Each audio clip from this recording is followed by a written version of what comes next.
Well, welcome back to season sprint 5 of Friday Champ on LMU.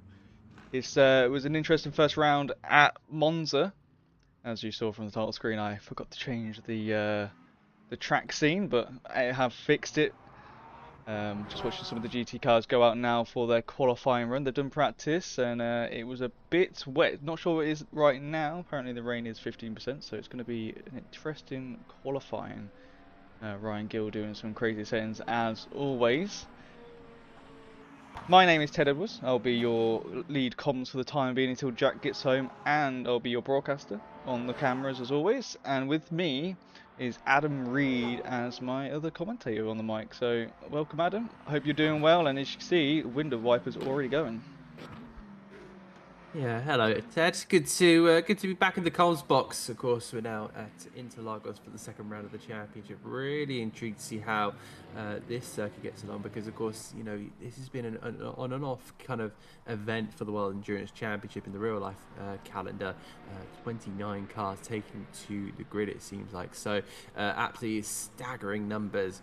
We now look to see our LM GT3s head out onto the race circuit. So.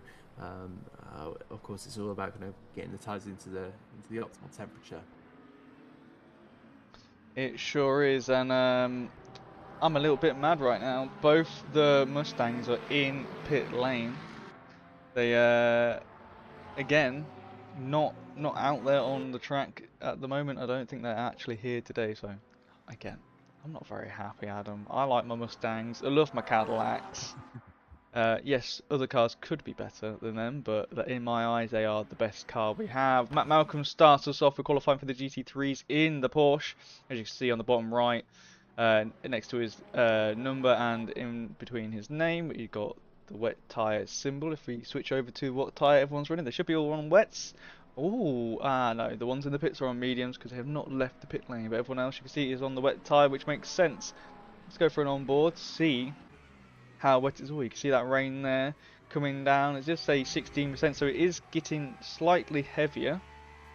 Again, Ryan Gill doing some crazy weather settings.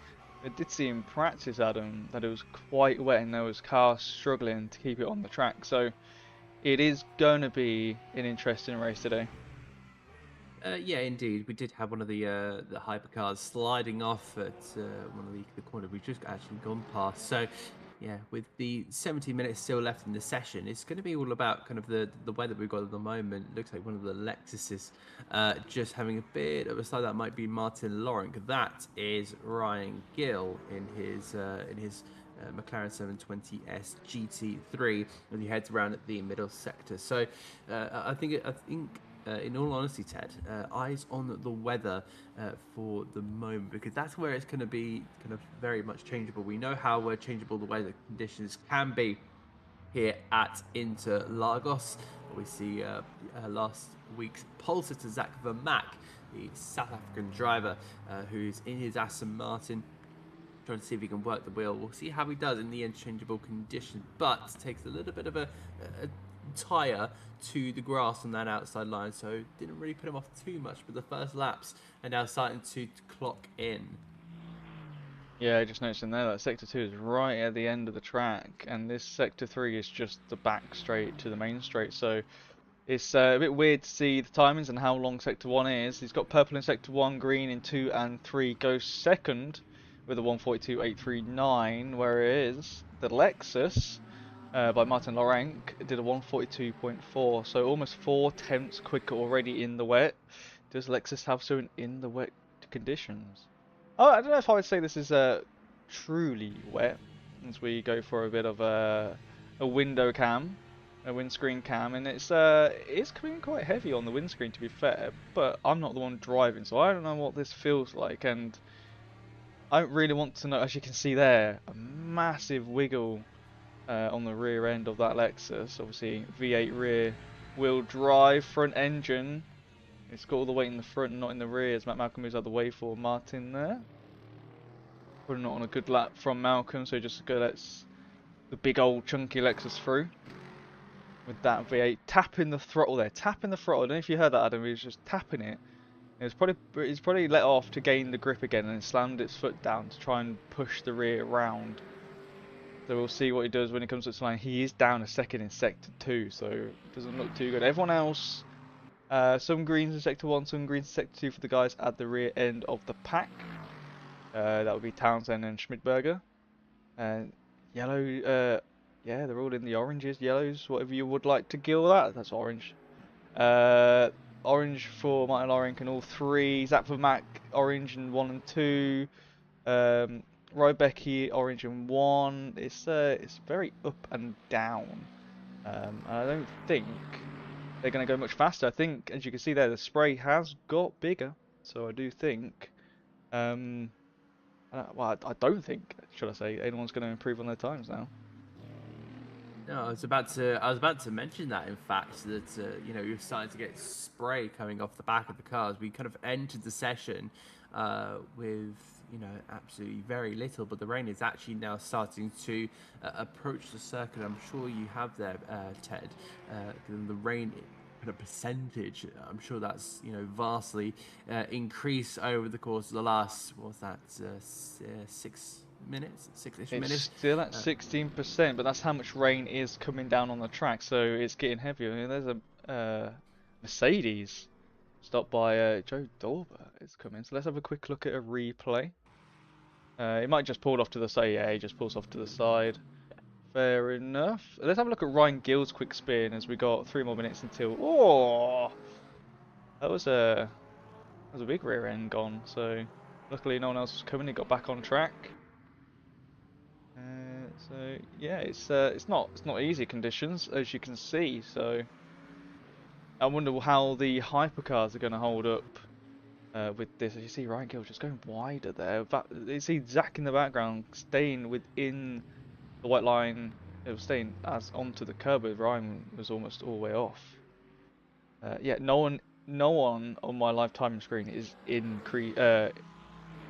doing better on the sector times. We're all in the oranges, so it's not looking good for these. So I think we'll have, as they stand, this will be the qualifying order. Dolber and Malcolm have stayed in the pit lane. Excuse me. Ryan Gill has said, "Yep, I have had enough." So I think already that's it for qualifying for the LMGT3s. It does seem like it's going to be that way. A lot of drivers now coming into the pit lane to just, you know, finalize. I do kind of wonder if anyone's going to try and come out, maybe give us a little bit of entertainment. But you're just seeing there, Matt Townsend in that 85 Corvette. He's just at the moment trying to tippy-toe his way around the circuit, but with Martin Lawrence's time for the moment, it just seems like for now that number 87 is sitting pretty at the top of the standings. Zach Van Mack not quite able to get his pole position, so you know he'll lose his streak. So now taking it from 100 to 50%. For the South African, he's just about 3.5 tenths off the Lexus. So look at the time from P3 though, a second off Martin, and then it's 1.1, 1.2, and then 2 seconds for Townsend. So There is massive gaps in this field today, and that could just be down to the weather because it's not easy conditions. As you can see there, Fab's 10th down the first, 1.4 in the second. It's the second sector. I've noticed it's the second sector for everyone. We have a look at Martin. Where is he? He's still on a lap. A minute until the hypercars can go, and I can actually see some of them getting ready. So we'll snap back to that when needs be. We still have Martin going around, and Fabs is still going around as well. Everyone else is in the pit lane. Fabs really wants to improve that time, but he's got 4 tenths to get to 6, and it's not easy. There you go. Martin's down 1.1 in the first sector. He's not doing great, and you can see the track is getting wetter. You can see now visually there is a shimmer to that circuit. And this is where you want to keep it on the track at all times. You don't really want to hit any of the green painted surfaces because that's just going to cause your car to slip out. It is very slippy. Let's have a look at Fabs' first sector. Yeah, he's slower again. He lost 5 tenths compared to his last lap. So I think these two will either do a pit lane entry to practice. I don't see them improving on their lap time. Hypercars are out of pit lane now. They have their 9 minutes 50 left of their qualifying.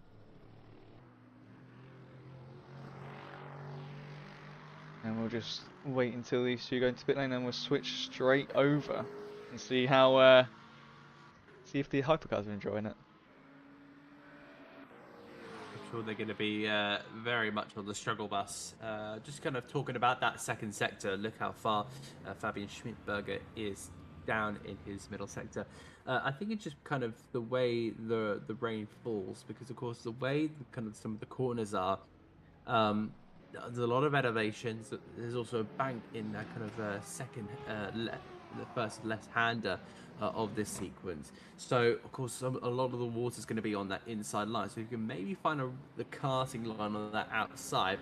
That might be what you're aiming for, but because of the rain pouring, it's going to cause streams across the circuit, and it's going to go right across the entire of the asphalt. So no matter what, you're going to have to really control your slip of the traction. We're right on board now with Smits in his Toyota. Oh! Big enough snap there, and he's going to go around as well. He just won't be able to catch that, and he's dug himself right into the grassy trap there. We'll have a look at that again. The rear just snaps once, snaps twice there in his kind of Genesis Magma Racing inspired livery, and that's not going to be the best start there for the Toyota. We'll have to see how the rest of them kind of cope with the conditions out there. Oh, Vesely is with us today. I don't think he was in last round. Look at that livery. It's a very nice black and gold Ferrari livery on the Ferrari. We'll see how he does. I want to see how Badowski does in the Cadillac, because I don't think that's going to be an easy car to do. We've got Partes in the Lamborghini. No one drives that car, from what I've heard. Saw Kevin Boss's team drive it at Bahrain for, I think it was a 6-hour race or a 4-hour, and it looked horrible. That was before they had tyre update, I believe. But it was it looked a handful, and something that I would not want to drive. I'm going to quickly burst your bubble before you continue on with that, Ted. You say that Martin Vesely wasn't here, wasn't present last time at Mont. He was in fact the winner of the hypercars. Well, yikes. Okay, then that's my fault. I was probably too excited messing around with these new overlays that we have. Honestly, these overlays have helped us so much because they just give us so much more information. So I was probably a bit carried away. We've got some yellow flags coming out. Let's have a quick look at some replays. Let's have a quick look at Jacob here. And the Ferrari, what's that? Oh, the rear end. Oh dear. That is a rear end snap under braking. That is, yeah, there's a lot of yellow flags coming out for these drivers. He's in the pit lane at the moment. Let's have a look at lap times here. Peugeot on top, over 3 tenths gap, followed by Vesely with 4 tenths back from that. And a 2.1 for Whittle And then 3.1 for Mares. Kerrigan at 4.3. There's a lot. What happened to the... I just heard the Peugeot go off. Let's have a look at what Thomas has just done there. Oh, he just literally lost the rear end. Down turn 3, I believe that is. That's a heavy loss. Yeah, not ideal whatsoever there Oh. from the Peugeot. He's still off track as well. Is Well, that number 94? well, the rain, Adam, is up to 18% rainfall, so it is getting heavier, and I wondered if it was going to get heavier, and it has. So, you know, it only went up 1% in the GT qualifying. Now it's gone up from 16 to 18%. And I bet that is so horrible. I know these cars got the new tyre update. I don't know if the wet tyres got updated. I'm not too sure. They probably did. But we already know they were a handful from the poor Toyotas last week. And by the looks of it, all cars are struggling this week. That's, you know, that's... Ooh, I thought it was a bit of a slide there from Partes in the Lamborghini. Yeah, it just seems like at the moment, because of the way these cars are made, the understeer really kicks in.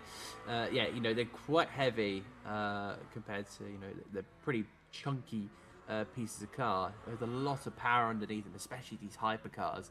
You know, with the LM GT3s, you know, they're somewhat manageable, but these, you know, you've got, you know, probably over 800 horsepower underneath your right foot. So you're really having to control the slip of the throttle there. You just see that, oh, he's going to go round. You just cut away from that there. Yeah, so, I was just looking at this one. Very, very lucky to Richard Whittle. You know, save him from. Oh dear, that's going to be Whittle. Is the wall? Has he lost a wheel? No, it doesn't look like it. A very lucky man. There's quite a few yellow flags coming up for these drivers. If we can get Kerrigan, here we go. Again, turn 3. Yeah, it's going to be Kerrigan into the barrier. It's that rear end. Turn 3. A lot of drivers, in fact, off at turn 3 this time around. It's that rear end grip. Same Peugeot that came off very much recently. Oh, we've got another Toyota there of Octane, Billy Octane, who had an okay race last time round at Monza. Well, I got some info. More and more cars head off the road, but with 3 minutes left to go, you know, some drivers still sitting in the pits, some drivers still looking pretty close. Look at that kind of top 3 of Corbin, Drisha, and Vesely, all separated by just under 4/10 of a second. Got some info on the weather. The final 3 minutes of this qualifying session, but yeah, unless Partes can get something out of his Lamborghini, I'm not too sure there's going to be any more improvement. Just over 2.6 seconds separating the top 12. I think Smith is on a bit of a flyer at the minute. He's currently sitting in PA. He's managed to find improvements in the first and second sector as he climbs up the hill in his Genesis Magma Racing inspired livery, which had now been put on the Toyota. So that is going to be absolutely grand to look out for. And we'll have to see how he does. Looks like we've also got somebody coming into our little commentary box. But yeah, it looks like Smith has gone to 7th, 1.2 seconds behind our leader. I've now managed to get my timing screen up, which is going to be absolutely delightful. As we see Raphael Hull, the German driver, going for a bit of a spin in the Porsche. And he's just managed to keep that out of the barriers, which is the best thing to do in this case. Another slide there. Oh, and that's the rear gone. That's the rear wing gone there for the Toyota of Smits. I think pretty much climbed up to 7th very, very recently. Adam, I've got some news. Marco Badowski, I believe the German driver. He's been very much known for, I think the last time I covered one of Marco's races was back at the Mini British GT Championship. That was many kind of moons ago. down to the first sector is the German driver in the Cadillac. So we'll get the roar, the roar of the V8 engine, which I'm sure will absolutely please my co-commentator Ted Edwards. Towards Jungshao corner he goes. Will he be able to keep it on the road? He does manage to keep it on the surface. Rain still at 18%. And of course, it is down as extremely wet. He makes his way now over the line. Marco Badowski, he's trying to set up a lap, I think, but he's got 1 more minute left of this one. As he goes sliding in towards turn number 1.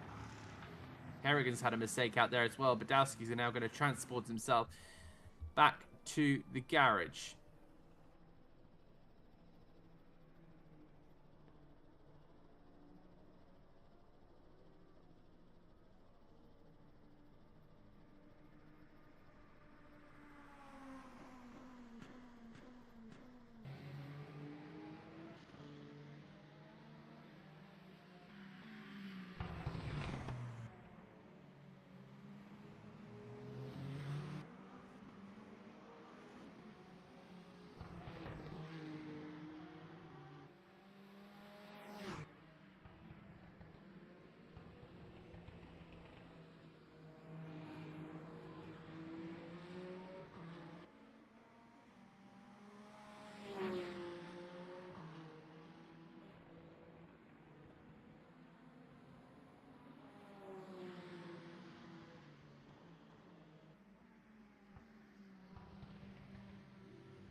Sorry for those technical difficulties.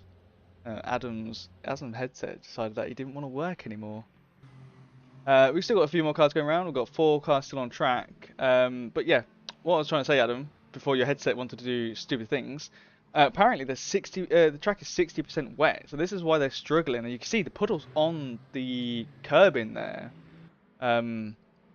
is quite visual right now. So we'll see what's happening. But we got a Peugeot, Beamer, and Ferrari first, second, and third at the moment in time. Only Vesely's still out. It's still 4 tenths off. No times has really changed. I think times have come down. Partes has come down from 11 seconds back down to 3.7, so he's improved. But we've just got these 2 cars. We've got Octane and we've got Vesely on track. Octane's not gonna improve. He still comes across the line though. Let's have a look at Vesely. He does a practice pit entry into pit lane. If I do this and then we go over here and we'll go and do this, hopefully I don't break it this time. That says practice. I broke it again. Where's my qualifying results? Oh, okay. These are your qualifying results. I have fixed it. So we've got Thomas Canberra in first, you got Darish in second, and Vesely in third. It is a 4 tenth gap between first and third, Adam. And then we've got a 4 tenth back to Kerrigan. And then Vecken in the Aston Martin, Badowski in the Cadillac, a second off.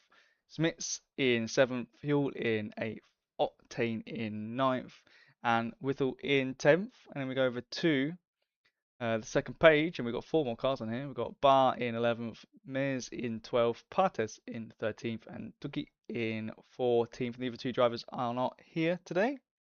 We switch over to the LMU GT3 cars. Lorenk in first, Vermack in second, Rybeck in third, Dolbert, Malcolm, Townsend, Schmidberger, Play, Gill, and Savage. I think we do. These 3 cars are not here today, so they will not count towards the qualifying results, which is fair enough. But yeah, so it's been a very interesting qualifying, and we do now have the amazing Jack has joined us. Yes, I have, and it's clear that my presence was a bit missed.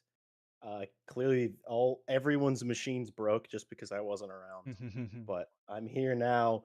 We will endeavor to carry on. The first thing I do want to mention is a big congratulations to the man on pole in the hypercar category, Thomas Cowbege. It is his debut, That's how you and say his last name. I butcher everyone's last name, I, Jack. that's how I'm gonna say the last name, and it feels right. And Thomas, I know I saw you in the YouTube chat, so if you want to attempt to correct this as best you can, feel free. Remember, I'm an American, so use small words. I'm English and use small words, please.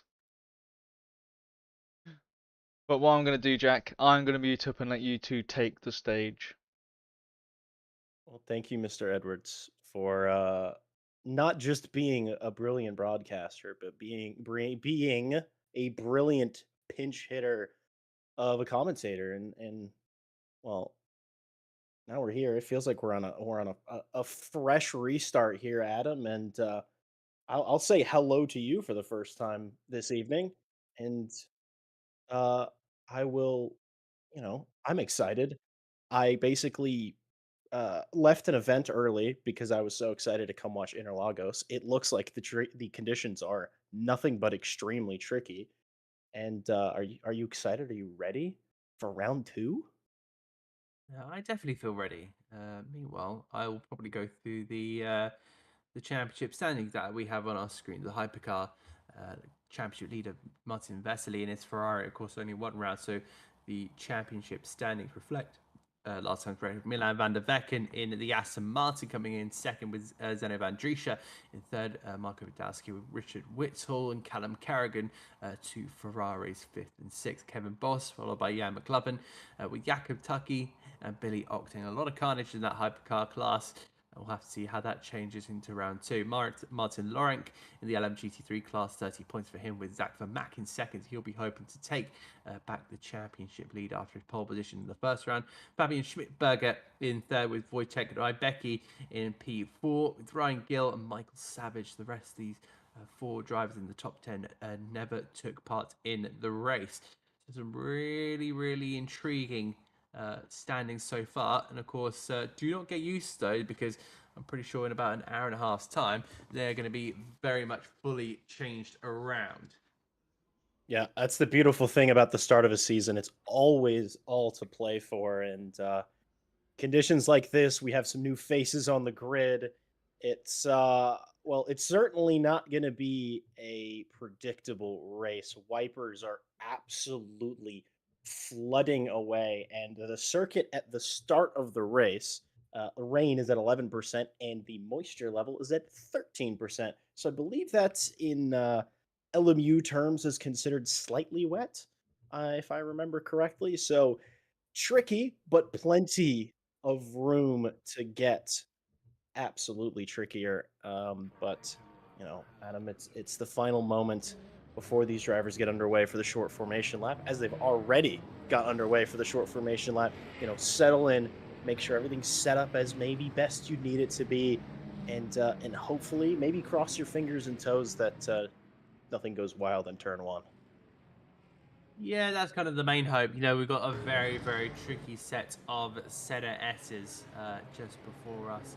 And of course, 29, well, I'd say 29 cars because it looks like 6 of them are currently in the pit lane. So that will be now down to 25 cars taking to the racetrack. And then they will set their sights on toward that center S. 1 hour and 20 minutes will be on the clock when the lights go green. We will go racing here at Interlagos for the second round of the multi-sprint series here on LMU, broadcasted by Racing Club International. We go racing here at Interlagos. The hypercar class already getting right off the field, and who that down in towards the first corner? I think that might be Martin Vesely getting very aggressive on the opening lap there in towards the first couple of corners. And look at that, a cool burn there, dropping down to P3. Unfortunately for him, Buddy Octane trying to get something. They all make their way down to the retro of Posta and then head their way in towards turn number 4. A couple of maneuvers being made, a couple of drivers looking to try something. As Coburn tried that outside line on last week's winner, Martin Vesely. I think the rain is pretty much cleared up here, but look at Van Driesche already on the defensive. Yeah, it was a really poor launch for the pole sitter, but he's not hanging around already, going around the outside of Martin Vesely. That's a super tricky move at any condition, let alone this time. He's looking super racy, looking down the inside of Zeno Van Driesche. I think he has this move almost all together. Not quite. He didn't get to drive out of the corner. The circuit goes back right. So Van Driesche would have had the... it's Marco Podolski, the Cadillac. I saw that yellow flag appear, clearly getting a bit round and maybe getting a bit knocked by the LMGT3 field. We have an Aston Martin off there, and we're going to see what happens to Podolski. It sort of gets inside of the Valkyrie, and 1 bump, 2 bumps, 3 bumps, everybody trying to avoid him as fast as he can. Not a great start for Podolski, and I know that Ted Edwards is going to shed a tear for that Cadillac. And Adam, we're looking at Partez now. We're going to see what happened to him. We just got caught up, it seems like, in the first corner, and then in towards the second. Had to go right around the outside. Was very, very lucky that he managed to just avoid almost everything there. How did he do in that second part? Did he make a bit of contact? That was Callum Kerrigan in the pink Ferrari. It seems like he made a little bit of contact. This is now live with the LMGT3. So Podolski has managed to make his way through on all of the LMGT3s already. Martin Lorick and Matt Malcolm having a bit of a tussle in these very, very early stages. And look at them, the two behind. I think that's Wojto Rebecki and Joey Dorber trying to go on with them as well. Again, Malcolm really trying to open up the opportunities in the early stages, but Martin Lorick is just holding firm. That BMW just looks so vicious in the wing mirrors of Malcolm. Oh, he's thinking about it down the inside. Oh, I was going to say that's a gap that's always closing. They both managed to keep their cars pointing mostly in a straight line, but Matt Malcolm not giving the space. He said, you are not going to get it this time, and maybe causing him a bit more time than they would have lost anyways because of it. But Malcolm surely a bit frustrated by that maneuver. I think both cars are. They were potentially in a spot for the lead, and now they're down a handful of positions. Zach Vermack off to quite the poor start, I will admit, and there's a Ferrari hypercar trying to make their way desperately through the LMGT3 field. Now, I've raced Interlagos in multi-class several times, never in the wet, and traffic is always a nightmare.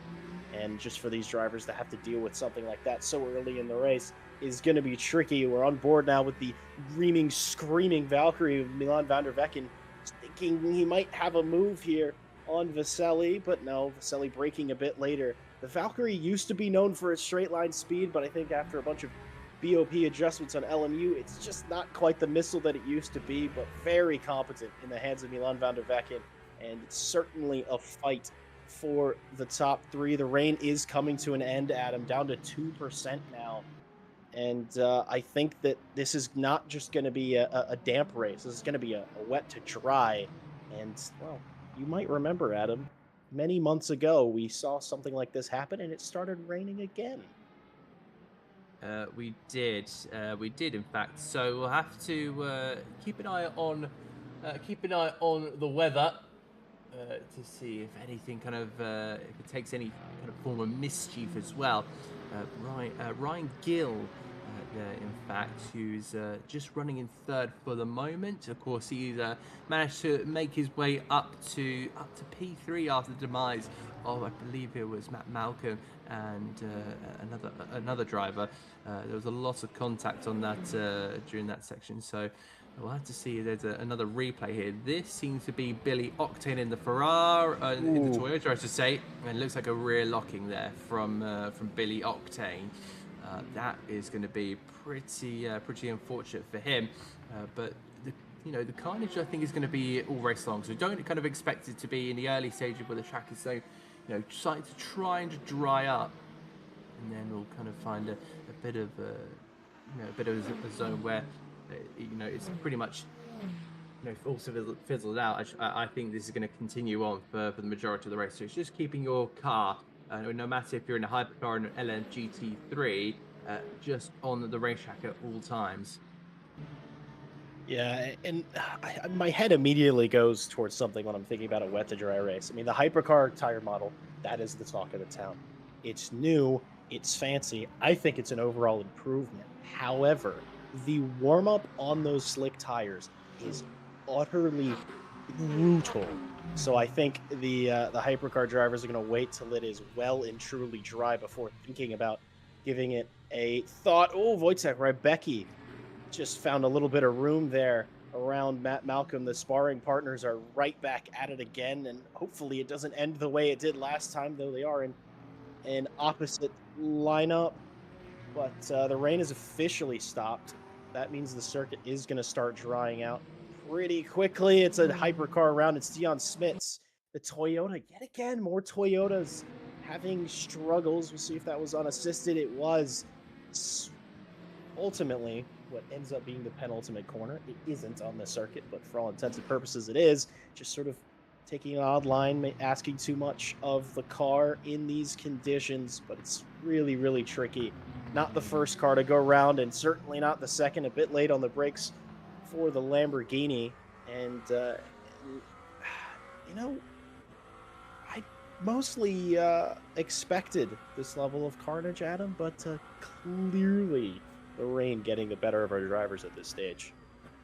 Yeah, I was just kind of saying in the qualifying session that it's, you know, these cars are, you know, built to be really big, really heavy. You know, they're carrying so much in the engine and kind of all the hybrid batteries as well. You know, there's almost like, you know, big old bricks. Well, it's a big old battle there between Witzel and Raphael Hull, the Ferrari versus the Porsche, as they climb their way in towards the next sequence of corners. It's such a twisty technical section, this being pretty much one of the tightest corners, if not the tightest corner on the racetrack. So it looks like these two are going to try and find something, as we see Kerrigan and Smits, who, of course, remember, Smits has already had an off in the early stages of this one. Kerrigan hit a stranded Cadillac on the first lap of the race. So these two are really having a bit of a moment, and there goes Kerrigan, in fact. So it looks like the Ferrari also went round in the early stages whilst we weren't looking either. Yeah, he lost that place to Smits there. It's just a little baby moment for Kerrigan, but it's enough where you're going to have to come to a complete stop on the circuit, get started going again, and that's, you know, minimum 3-4 second time loss. So the Callum Kerrigan clearly a bit on the back foot. It starts to go around again in the Senna S's, but I think he probably caught that for the most part, so kept going. Another, well, I said he caught that. I was entirely incorrect. I don't know, it looked like he might have been able to, and just to name and shame even further, let's see that again. Comes around and, well, it's not a full 360. It's a good 180, but he had to wait for the Cadillac to come through. Very, very sensible. Put your eye on that Delta when getting ready to rejoin a circuit. Last thing you want to do is rejoin into another car, because not only will that ruin your race, but will ruin theirs, and you might get a penalty for it.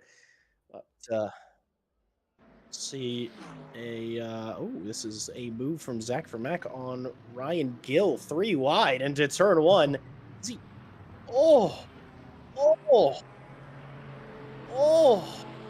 that was very, very good stuff from the Aston Martin. 3 wide in the background, going the run towards Curve del Sol. We're going to see how this looks into the braking zone.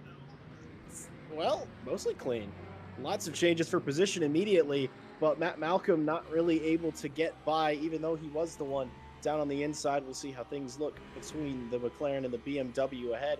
Kind of seems like there's no obvious pace master in the LMU GT3 field. Everyone just sort of squabbling, a little bit of touch, a little bit more touch on the exit. Matt Malcolm looking for his opportunity here, maybe thinking about it, sneaking down the inside. He does sneak down the inside, that then becomes the outside. More touching everywhere. This has basically gone into touring car rules here at Interlagos. We have more yellow flags in the hypercar field. It's Kerrigan and Tucky that time.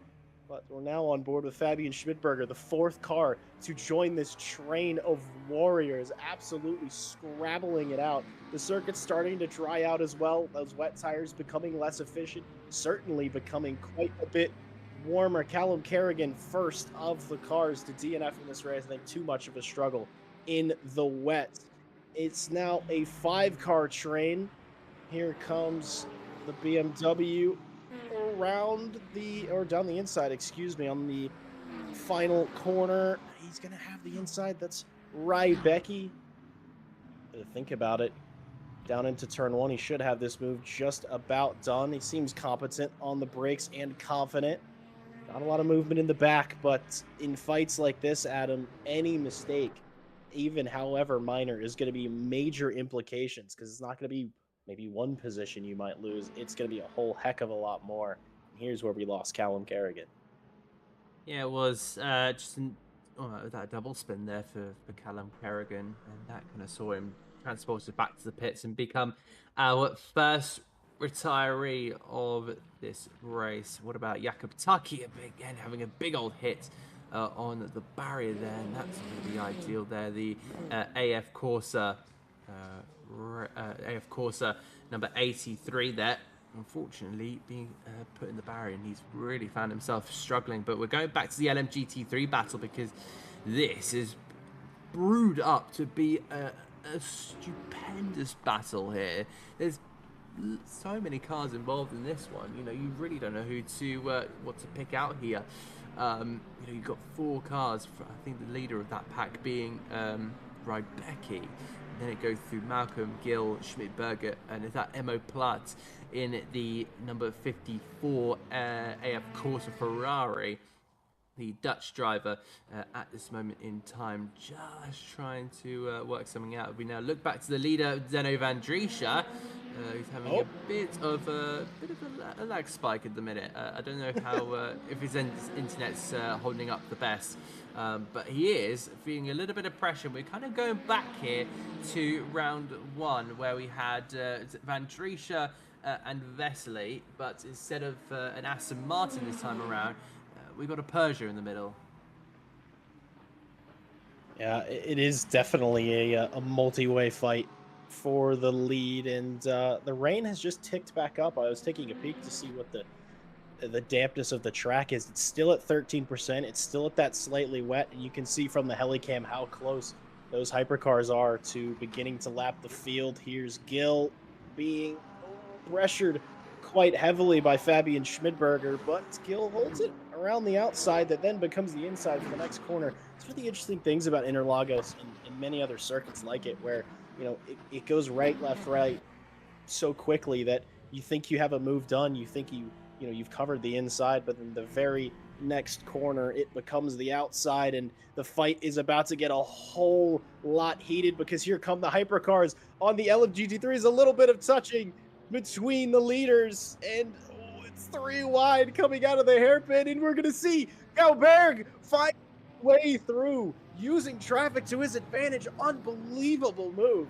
superb time and place, and it's you see Zeno Van Driesche even gets held up just a little bit further. That's that multi-class element that we love so dearly. It giveth and it taketh away, and it's given back towards our pole sitter, the rain increasing ever so slightly. So we might not be seeing a wet circuit. So the drivers that are struggling in the rain, well, I got bad news for you.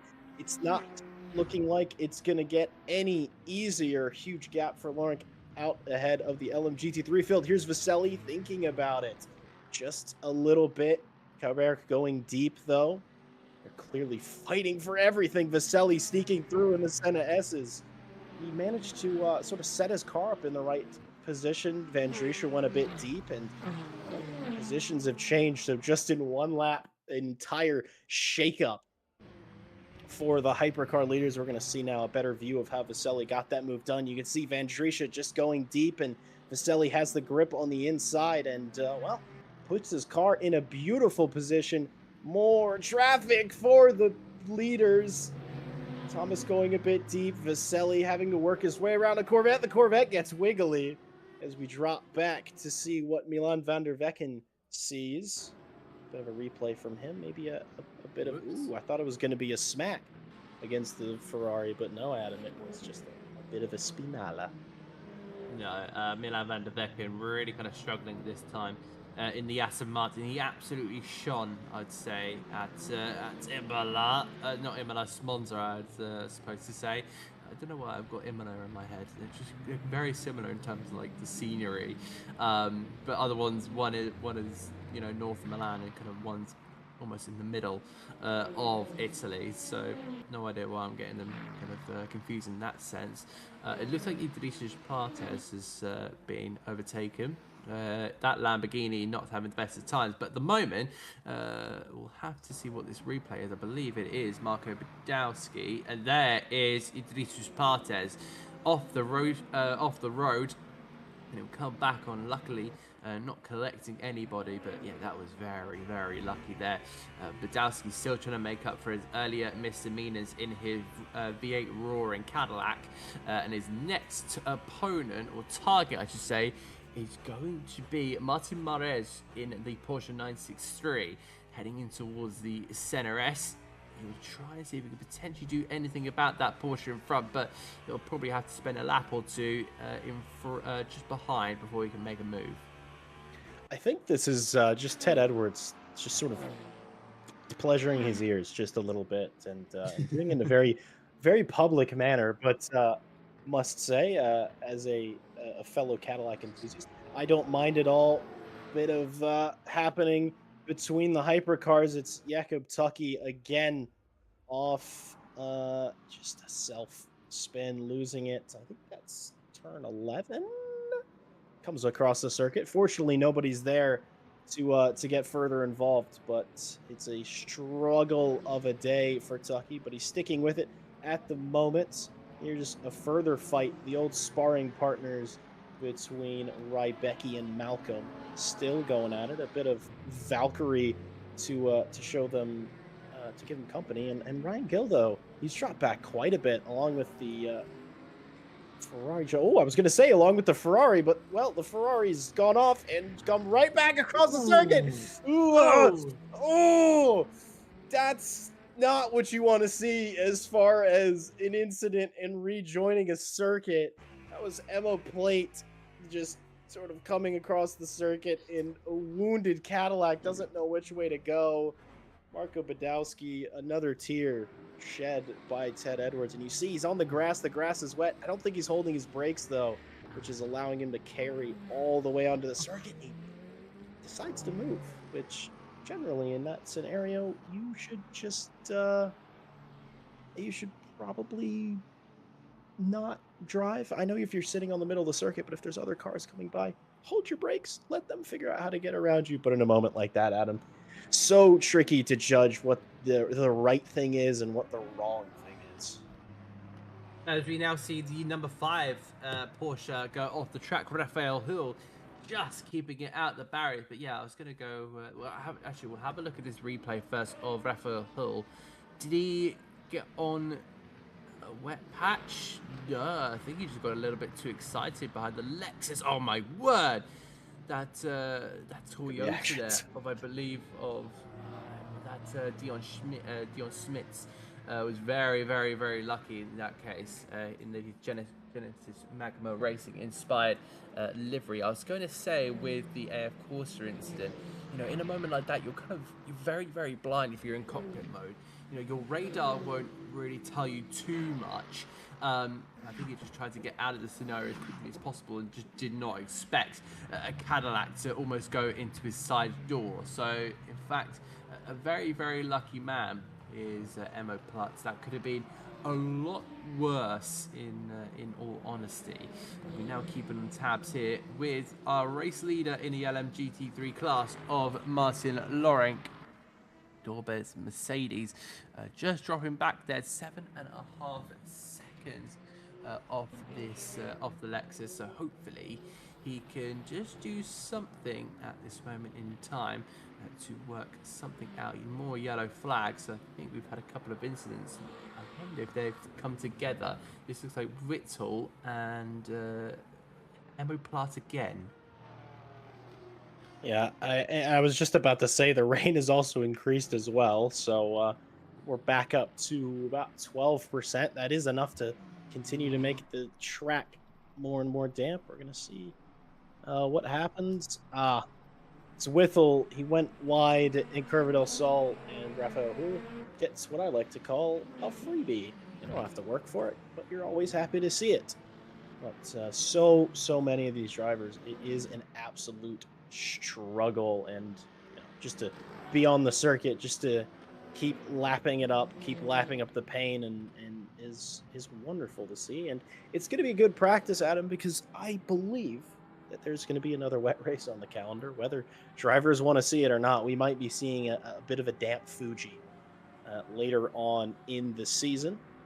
So going past the leader in LMGT3, a man who has a very well-known nickname in the annals of RCI, and that's Czech Jesus, for his ability to basically walk on water. And for those of you who missed last season of our Monday championship and didn't get an example of what that looks like, here's another one for you. 7.5 seconds there or thereabouts leading in LMGT3. The gap, though, in hypercars is not that large. It's been about this close for the last couple of laps. I've been keeping my eyes on it. And Vasselli just not really able to find a way by. I think that was, I'm not sure. Oh, it was Jacob Tucky, who was, he was amidst the leaders. And I don't think there was any contact. We're going to see a replay of that, though. Figure out what happened. I don't know if that was involving Zeno Ventrisha. I don't know if that just kind of happened in front of him. Ooh, I was gonna say maybe he'd keep it out of the wall, but a bing bang. I'm surprised that rear wing is still on the back of that Ferrari. That is well bolted together. Here's Milan van der Vecken. Some more issues. Ooh, it's a bit of Tokyo drift around the hairpin. Fortunately wide enough that the other cars can get through, but a whoops indeed, Adam. Yeah, not ideal there for Milan van der Vecken, and this is going to be a real kind of drop in. I don't want to say performance, but it has in a way, because of course he had his podium at Monza, but this is a completely different situation to have. We had the really kind of dry at Monza, where it's just full on straight line speed, and then you've come to a circuit where it's wet, and you've needed a car that can really rotate. Ryan Gill's cars maybe over-rotating and found a magnet in one of those tyre barriers, which has managed to attract the McLaren. And that McLaren is starting to get a little bit dirty on the bodywork of his McLaren 720S GT3 Evo, but he's back on his legs, he's back on his tyres, and I think you say that had a bigger moment. Oh my word! I think he's crawling back to the pits. Yep, it looks like Jakob Tucky is also retired from the race. Is this going to be maybe a third retirement of the race? Ryan Gill just pulling into the pits now in his McLaren. And we'll have to see if that kind of spells the end for him. Yeah, he's maybe going to stay in. He's going to be stationary for quite a while. There's Matt Malcolm, who I noticed is joining him. I'm going to assume it's for a similar reason. It's, hey, car's a bit broken. I need some help. No, there it goes. Ryan Gill, he was there. He pulled it back into pit lane and DNF'd from that point. So one less LMGT3. I have a feeling that he pulled into pit lane, and it's unlike ACC where it'll tell you how long you'll be stationary from outside the pit lane. But no, you don't know how long your damage is going to take until you physically stop the car in the pit lane. Martin Vesely, though, he's lost a bit.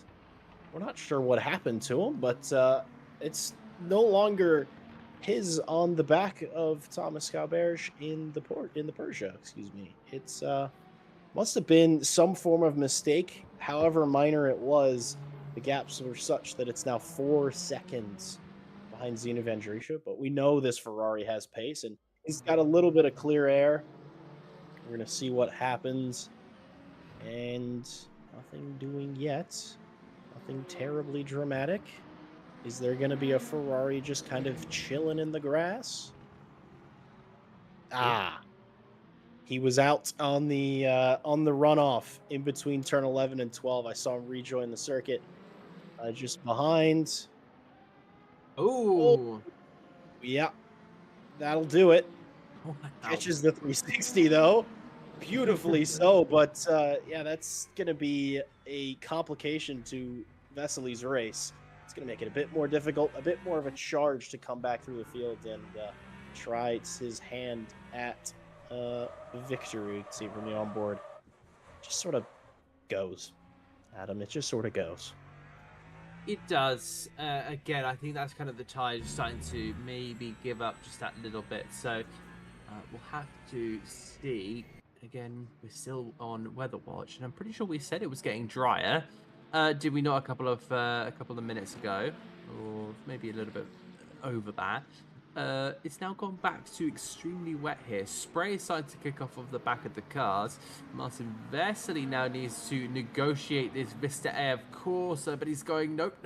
There we go. Now I can find a gap there past the AF Corsa. Well, my manufacturer teammate in another class. He's now going to try and shut down that gap to Zeno Andrisha, but I don't know how easy that is going to be. We look like we now just got a retirement there from Raphael Hull in the number 5 Porsche. We now look to Joe Dorber. Dorber, who of course was running second at one stage in this race here in Interlagos. He's now dropped all the way down to 7th, plus Schmittberger, past Emo Platz, who has been all the way off the road. It looks like he is now starting to build a little bit of confidence in his Mercedes. I don't want to jinx him too early, but I've already kind of thrown out how I feel about the attitude of that Mercedes. But he has in fact made a pit stop here, and we now see an Aston Martin, or no, sorry, that's a Ferrari. My apologies, of Richard Whittle coming in to retire in the garage. He makes it our 5th DNF, I believe. Let's see what happened. Drops it. Yeah, it's just more and more mistakes, more and more spins, and that absolutely wears you down as a driver. There is really not much more to say of that. More replays triggered by more yellow flags. It's just gotten back to 40% wet, and that is full wet conditions on circuit. And it was looking like things would get easier. It looks like the skies were bluer and the grass was greener, but no, more clouds. He's gone. Oh, well, if you wanted to continue, he's unable to. That is he's missing a wheel on that Porsche, and see that from the onboard. Everything's fine. It's not fine. It's not okay. Bang. Front left wheel is stuck in the barrier. And that is the end for Raphael Hull's challenge at Interlagos. Another car. And, as I was saying, the spins absolutely wears you down as a driver. I, as a talentless fool in sim racing, spin a lot. And I got to tell you, when you're competing, especially in a championship, it's for points. It's a fairly long race. Matt Malcolm he's in pit lane, but it's not a DNF, and that would be triggered by some form of disconnecting from the server. I'm not sure if it was, say, a rage quit. He just alt F4'd the program. I don't know. A battle now in the hypercar field being spurred on by Ted Edwards. If only you could hear him. He's going, get him, Cadillac, but in less of a southern accent. It's Marco Badowski on the Lamborghini. I think he's got the drive on the at turn 13, or excuse me, at the exit of turn 12. They're both sort of wiggling around full throttle, and these cars is sketchy in the wet. And Marco Badowski, I thought he was maybe going to think about going down pit lane, but the straight line speed between the two is mostly equal. Cadillac ahead, and he's off the racing line, so it might be a little bit easier for him to slow down, but no, Partez is going to keep with him there or thereabouts, but eventually is unable to stay side by side. But a good bit of battling, a good bit of overtaking. Well done by Marco Badowski in the Cadillac. But Adam, it is wet now. It is. It has been absolutely drenched out there. All these drivers and mechanics will probably be, if it was real life, they'll be walking away like absolute drenched human beings. But Badowski has managed to find a way through on the Lamborghini. So already making some positive strides is that Cadillac. And it looks like we've got the I was going to say a certain sponsor, but no, it's the Redwood Porsche of Martin Marez. Of course, copying a famous livery, which looks absolutely amazing in towards the right-hander. And instead, it kind of doesn't go right, it does a 180, which is not kind of the really how you want to go about things, but it looks like Moraes is going to continue on this part despite now finding himself down into P9, that is. So still trying to work out the conditions as well. I think it's going to be a journey for everyone here, just to see, where are those kind of dry spots, where can I know, which parts of the circuit can I use, what parts of the circuit can't I use. Billy Octane is going to be following an Aston Martin in this case, so we'll have to see how this also works for him. So he's currently now chasing down, I believe that's going to be George Barr in the Aston Martin. Yeah, and it's interesting. Qualifying was one thing. It was incredibly dry. Or sorry, not incredibly dry. It was incredibly wet. It was not even remotely near dry. It was super, super wet, and I think drivers sort of got their eye in for what the conditions would be through practice and through qualifying, sort of figured, this is what the race is going to feel like. Come the race, significantly less damp, a bit of a wiggle on the exit for the Valkyrie, and through goes the Toyota. It's good to see Billy Octane bouncing back from a tricky race at Monza. But yeah, they get their eye in for what it's going to be. They sort of feel their way through the circuit. They know how it's going to be. Come to the race, entirely different conditions. Slightly damp. Circuit dries out a bit more throughout the race, and I think a lot of drivers struggling because of that. And then now that it's become back to wet again, circuit's up to 60% wetness now. So I think that's very wet. Is possibly what LMU calls it on the MFD that you can see from inside the car. And in some drivers, I would say Billy Octane's one of them, are suddenly coming back to life. They're not struggling as much. You'd sort of think that, oh, it's wetter, that means it's harder. Not necessarily, depending on what you've prepared for. If you've prepared for a wet circuit, you know how to drive a wet circuit, it's going to make it a lot easier for you. And we're on with the man himself, Joe Dauber. Do like that livery. Haven't mentioned that yet, but always appreciate a good livery, sort of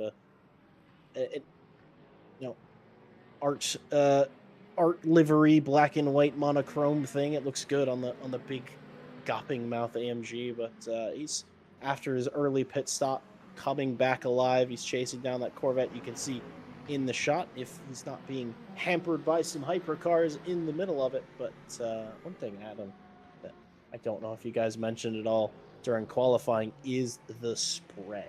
The spray coming off the back of these cars when you are in a pack such as this, you have 3 cars all throwing spray into each other. You sort of get an idea of what that looks on the onboard. It can be a little bit tricky to spot your braking points. It can be a bit tricky to get things done cleanly. And Adam, I think we're about to see some movement between these two hypercars. Yeah, it does look like we are going to be seeing a bit of a ding dong battle for sure. Oh, there's a lot of cars there. There's a Lamborghini. I think is that a Corvette? I think that's a Porsche in front, and Joe Dorber is going to be sitting back here. Like he's in a cinema, so he's going to allow both those hypercars to dash on down the field. I believe that Corvette ahead is that Matt Townsend. I believe it does. Looks to be so. Yes, I can confirm. Looks like the 85 has gone a tad wide in that first Senna S. And it looks like the Mercedes is going to just try and carry all the momentum that he had to put that Corvette under pressure. And Joe Dorber, you can be up into the top 5, which is going to be a huge achievement for the Mercedes driver. In terms of, I currently don't really have a number for pit stops at this moment in time, but yeah, we'll have to see, who's. I think it's going to be important to recognise who's made a pit stop and who hasn't. There you go. I've just seen it on the left-hand side. Matt Townsend is the leader of the pitters in the LMGT3. So this could be pretty interesting. And another interesting thing is Martin Vesely making his way into the pit lane. So with Dorber battling the net leader here, potentially Vesely is making his way into the pit lane to freshen up the tyres. I wonder if he's going to maybe get a top up of virtual energy as well. This is Vinicius Partes just slowing down. I think he's made another mistake there into that middle section. The Porsche behind him. Are they going to make contact? No. Partes is just going to drop it on his own, and oh dear, goes into the side of that Porsche as well. So, yeah, not the most ideal situation. It looks like we've got another retirement. Emo Platz in the Vista Air Force Ferrari. Yeah, I think another driver sort of worn to their limits on. I don't even think I actually ever finished my thought on that, but I was talking about, when you're competing in any race, spins like that'll wear you down, but especially if it's something where you're fighting for a championship and, you put a greater degree of importance on it. You do a greater degree of practice than you would for just any old race. And, you spend in the first 30, 40 minutes of your hour and 20-minute campaign going around and round. It wears you down, and you really feel like you don't want to drive anymore, which totally respect that. As our leader is coming into pit lane as well. I think he's reacting to Martin Vesely. He came in. I mean, we were just about half distance, so it makes a bit of sense, but the Peugeot driver knowing that Vesely has oodles and oodles of pace, let's be real here, and is a true sparring partner for him, he's gonna go ahead, get some new fresh tires, so he has or at least hopefully is on equal footing by the time they meet on circuit again. And here's Billy Octane, promoted to second by staying out extra long. I mean, if this were last week, it wouldn't have looked like this, but this man has truly come and bounced back, and I support that as a Billy Octane fan and a fan of the Toyota. It's wonderful to see how he's going to do in this race. Obviously, he still has a pit stop to go, but for the moment, he is out in second place. Interestingly, though, if I look on the timing screen, actually, I don't think. No, it's about stabilized. I was looking at the gap between fourth and fifth, which is Kalberg and Vesely. It's 5 or 6 seconds, which is roundabout where it was before they started doing pit stops. So no big undercut was done. Nobody really losing extra time in the pit lane. Nobody taking any extra time to repair damage or anything like that. So it's going to be a mano-y-mano if they're able to close in on each other, Adam. But things are sort of starting to spread out. We're getting halfway there. It's been a tricky race. And I think everyone's relaxed a bit, maybe gotten a bit more confident. I don't know if confident is the word, just because the amount of accidents we've had. There's some drivers kind of left this race pretty early. Dion Smits, who's been kind of more down in the bottom half of the hypercar class, is going to go around the Lamborghini of Vinicius Partes. So that is going to be, I think, an actual overtake there on the Lamborghini Iron Lynx owned car. I just kind of wonder if these two at the moment are going to be able to maybe push forward. I think the Toyota has the best kind of opportunity to do so. I think myself and Ted was speaking earlier in the qualifying about how difficult it was to drive that Lamborghini and just how much it looked of a handful to drive. I think that is going to be very problematic for Idrisius Partes. It's great to have the representation of the Lamborghini, but when you want to be competitive, it's not quite the best car to use. Marco Badowski into the pit lane at this moment in time as he now leaves the pits. There you go. I just kind of left the internal combustion engine just to go from that hybrid to the ICE. An absolutely fantastic And I remember, I don't know about you, Jack, but I remember at the beginning when we first got that Cadillac and we first had that turn up. Oh my goodness me! I think the internet lost their mind that day. Oh, absolutely. Yeah, the every social media platform awash with the pit lane videos of them launching from a standstill to the ICE absolutely firing up. And for those who are sort of confused by what we're talking about, maybe they didn't see the videos, maybe you're not as read up on hypercars. There are a couple of specifications between them. I won't get into all that right now. Possibly I'll get into that later if we have time enough to talk about it. But the LMDH cars, which the Cadillac is one of them, they have their batteries only deployed to their, or excuse me, they are deployed to the front tires, and they basically use them to launch the car out of pit lane up to, I think, about 50 odd kph when the ICE fires up. And it sounds incredible as someone who's now heard it in person, albeit from a little bit far away. Milan van der Vecken having a bit of a moment. Ooh, maybe another one, but no. Catches it, solves it, moves on further to chase down the Cadillac. Someone who's heard it in person, it is, it's glorious. Glorious is the only word. It shakes the earth as it comes by. It shakes the earth when it comes in through pit lane. And interestingly, Badowski's back in pit lane after just a single lap out. I'm not sure if he took energy. As I look on the screen, he's still at about 45%. But I don't think he actually stopped in pit lane. He's at the pit exit now. So self-imposed drive-through, perhaps? I don't know about that. I wouldn't really give yourself, unless you know you've done something wrong and there's been no penalty given, and of course you're not doing this entirely seriously, then I don't see why not.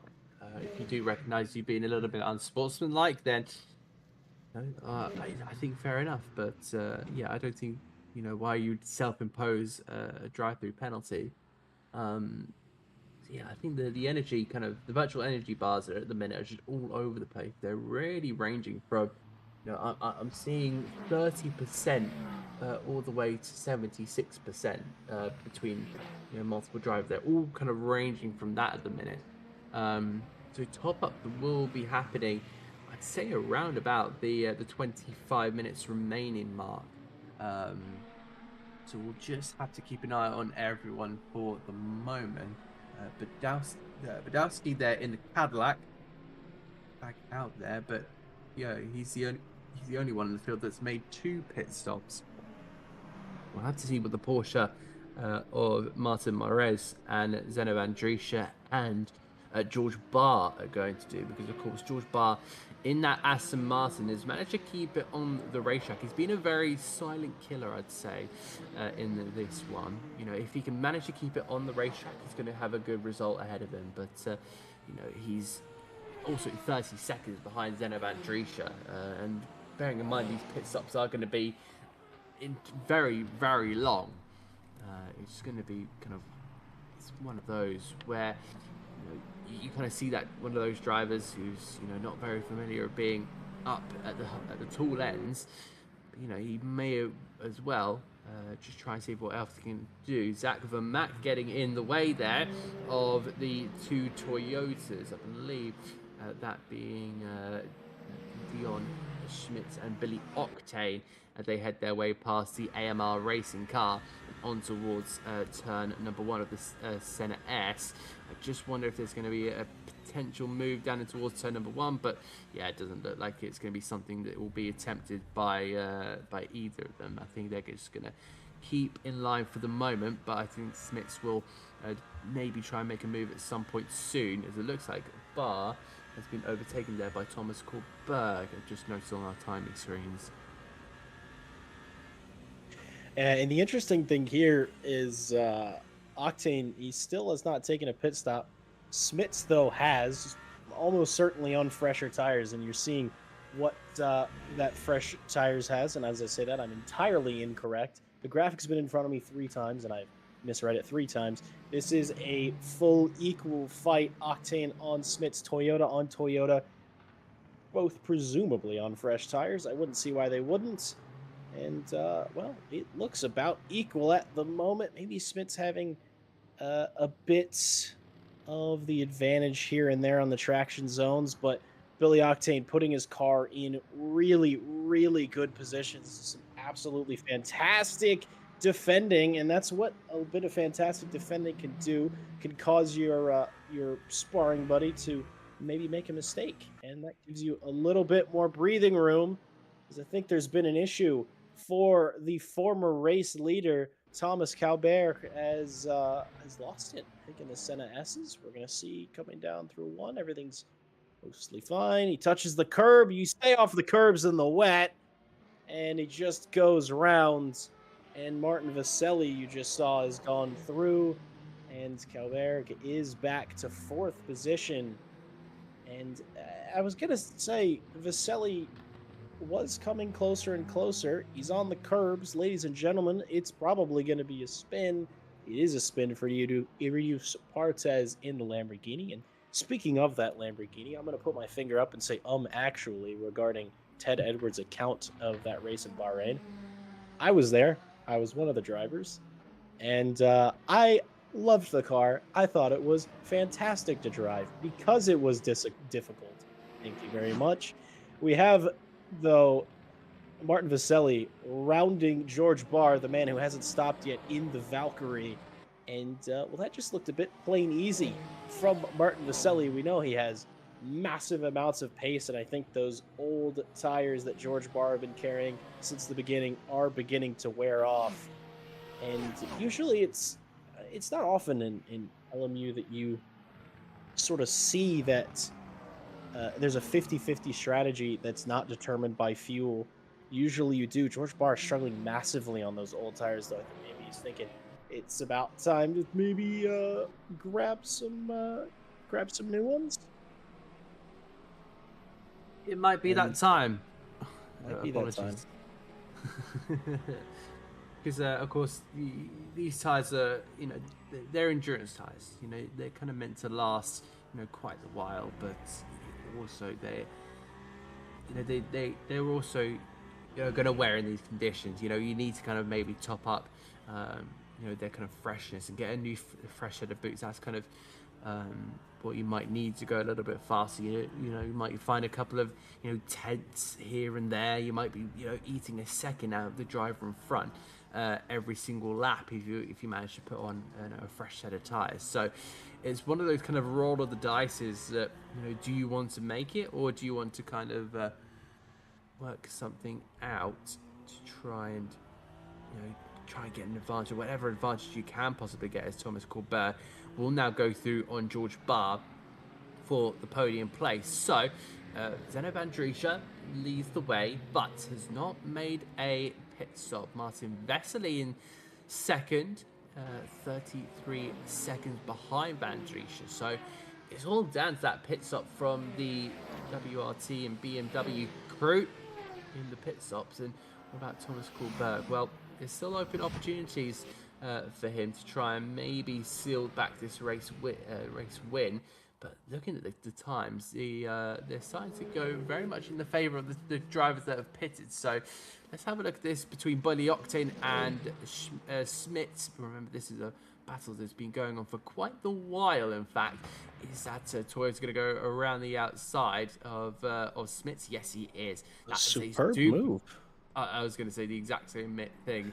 Superb move from Smits, but Octane trying that outside line.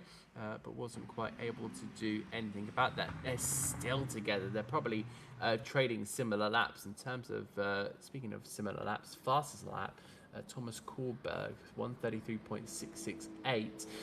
He currently stands in third. So with pace like that, Thomas Kohlberg could definitely do something in that Peugeot. But it's at this moment in time where you're just trying to work out what will be the best thing to do next. And I think for Zenov Andrisha, he's happy to just stay out there. Meanwhile, this is Joe Dorber in the Mercedes. There's a Corvette stranded there on the left-hand side of Matt Townsend. Townsend gets on to the racetrack without causing any fuss. And again, the rear is just let go. That's exactly what I thought would happen. Seeing that Corvette off to the left-hand side. At this moment, and I think we're just kind of looking for anything at the moment. But I think the really interesting thing at the moment is, of course, Vesely and Kohlberg going faster than Van Drieschen. And it's not, by tenths. It is by a solid, that 1.7 seconds. They're eating quite the margin out of Vesely and Kohlberg. So, Van Drieschen definitely has a plan up his sleeve here. Yeah, it is interesting to see. I mean, I would assume Zena Van Drieschen is thinking he can make it to the end of this race.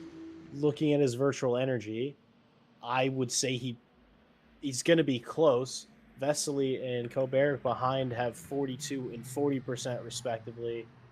So, and with Van Drieschen at 34, it's not outside the realm of possibility, but I mean that's got to be his intention. Otherwise, he'd really need to stop now for a top up, maybe some fresh tires, and run it for the next 28 minutes. But I don't know. I can't see inside his head, but I would assume he is planning to go to the end. Maybe a bit of a repeat in some form or fashion of what we saw weeks ago at the Nürburgring for GT3 Masters, of one car staying out on the wrong tires and hoping that their leaders wouldn't catch him. It's still Octane and Smits, though. Toyota versus Toyota. It sort of seemed that when this fight started, however many minutes ago this fight has been raging, but Billy Octane didn't seem like he really had the pace, didn't really seem like he had the grip to fight back, but ever since it began, there's been absolutely nothing between the pair. And I think it's going to be, who makes the first mistake? Who commits an error great enough for the other to take advantage? Because there's no inherent performance difference. I mean, there could be a difference in setup for sure, but there's no inherent performance difference. They're in the same machinery. They're on the same tires that have roughly the same amount of life in them. But at the moment, it is a dead heat between the pair. The rain is all but stopped at this point, down to 2%. The circuit's still at 60%, very, very wet. So it may begin to dry. I would assume it would. LMU is still in its, well, it's not, I guess, new at this point, but they were treated to a overhaul for the rain model, so things are still, can't say how things are going to go quite yet. Is it another issue for Milan van der Vecken? Ooh, yes. Yes, it is. It'll be stab of the brakes, minor lock of the rears, and a little bit of ear candy for us all. Yeah, that was really unfortunate there for Milan van der Vecken. Again, as you say, the rear's just, locking up there. Not entirely what he wants. This is Thomas Kohlberg having a, well, I thought he was having an off, but I think, was that the same driver that had a bit of a lag spike earlier? So Kohlberg luckily getting away with that. The gap again closing to Zenov Andrisha and Martin Vesely once again, 25.5 seconds with the gap. And I just saw a couple of yellows, which could have been a little bit wary. That could have been somewhat interesting. This is going to be Billy Octane. Oh no! Don't hit anything! Oh my word! Onto the wet grass, and he's managed to just keep that pretty much in a straight line. We've seen it. Sorry, Jack, I just got brutally attacked by Ted Edwards. He said some words I will not repeat, but they were along the lines of, I've cursed Billy Octane. A bit of a commentator's curse, perhaps. And I might have. I didn't say his name specifically, though. seen several of those at turn 12 where the system sort of recognizes a car going off that didn't really happen, but definitely unfortunate for Billy Octane, and fortunate that he didn't spear across the circuit, as we saw earlier from the Ferrari, and cause further incidents. He manages to catch it once it came round, which I think is pretty darn impressive. As is the ability for all of our remaining drivers. We started with 25, and now we're down to 17. Surprisingly, though, not not much in the last. I actually don't think we've seen a DNF for the last 20-30 minutes, and that, though, Adam, could be grounds for a commentator's curse if someone DNFs it. Yep, and we're just hoping it's not going to be one of our big guys. I think, you know, there's a lot of kind of big, fast drivers out there that I think if they made a mistake now could be pretty costly. What a co-partner here, just having a sniff of the microphone. So, yeah, ignoring that. Zach Van Matt, second place for the moment for him, but it would be, I think he's on course for his second place in a row in this series, which is not going to be ideal for him. He wants to be winning races for his quality. Matt Townsend makes his way into the pit lane. The car onto the air jacks now. He's going to be, hopefully, that looks like a splash and dash to me for Matt Townsend. We'll have to see what the virtual energy is saying, because you him into the pits at 14%. I wonder if he's kind of just topped himself up to get to the rest of the race. We've got 22 minutes left. Remember, Zeno Vandrisha has not pitted. Gap there, 23.2 seconds. I think the tyres at the moment are just starting to wear away for Vandrisha, as was for Vesely and Kohlberg in the hypercar class. That is going to be because I think that in the last maybe 15 minutes, Vandrisha is going to put on a new set of tyres, maybe top up his energy, and then I think he's going to go all guns blazing with the freshest tyres on the racetrack to try and retake the lead here. That is just a prediction I'm going to make here. So at this moment in time, he's doing a superb job in his BMW WRT. He's on course for a superb result. The LM GT3s, meanwhile, pretty spread over the course. It's massively spread, I think. You're seeing a lot of drivers kind of really, up and down in their laps. In fact, Matt Townsend on 154.5, but of course he was in the pits recently. Zach Van Mack, you need to be careful, my friend. 8% on his virtual energy for him. But yeah, I want to look at the weather here before I pass it back over to you, Jack, because it does seem like it is very, very slowly. Starting to maybe get slightly drier, but I don't know how it will be in the next 20 minutes. I think there will still be some wet patches out there on the track, so I don't think any needs for some dry tyres at all. I think they can pack them away and send them to the next round of the championship. Yeah, I don't think so. The rain has stopped for a while. Circuit's down to 40%, so not as wet, still quite wet. And the thing I do know about these wet tires is they, in pretty much every class, not just hypercars and LMGT3s, I'd say across the field of vehicles in LMU, that those wet tires can go quite a while after the circuit begins to dry out. So even if it dries up, even I'd say in the next 5 minutes, 10 minutes, I'd say most of the field are going to stay out on those wets, carry them to the end. It's not worth having to go down pit lane again when you can just carry it and step out. Martin Mares making it through some LMGT3 traffic, and it's definitely been, I'd say, a day to forget for Martin. He is a former race winner here on the Multi-Sprint Series. He is a absolute weapon in a hypercar, and I think today he's found his limit, which could be in in the wet. Fabian Schmidberger now from 4th place in LMGT3 has come into pit lane.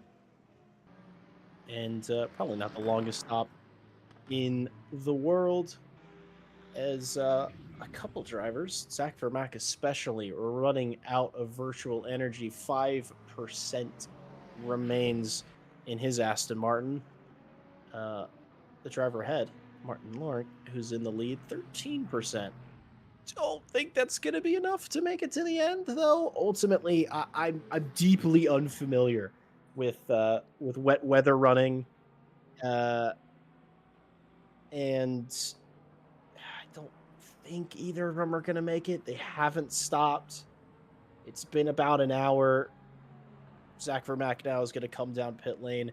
I'm very unfamiliar with, wet running. I sort of have a good idea of how long virtual energy will last in the dry on just about every circuit. But in the wet, in changing conditions, I don't think anybody's terribly much of an expert. I certainly am not one. So who's to say? I've been keeping my eyes peeled on the virtual energy between the hypercar leaders, Zeno Vandrusha especially.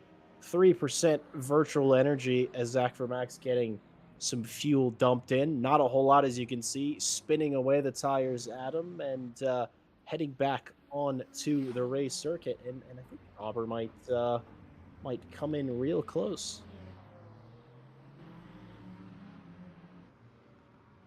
Adam, are you with us? I am. Just trying to Welcome back. Load up everything. So Joe Dorber at this moment in time, I think he's just getting a lap there. So he's now going to head his way in towards the next sequence. The track still remains at pretty damp conditions. Yeah, I think it looks like now Dorber and Vermack are about to embrawl in quite the tussle.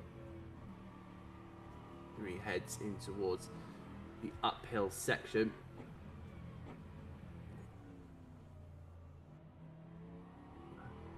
And it's, I think, just about that time I'm realizing, once this fight is over, that I will do my due diligence and speak about our partners. But hopefully this fight will be wrapped up quickly and doesn't carry to the end of the race like things have in the past. But Dauber now is well and truly on the back of Vermack. Vermack, the wet tires, when you come out of a pit stop, they're not exactly cold, but they're also not really up to quick operating temperature. Dauber on a slightly older but still warmed up tires, and our broadcast is telling me that perhaps he wasn't on tires, and I think that is a good shout. He wasn't stationary very long.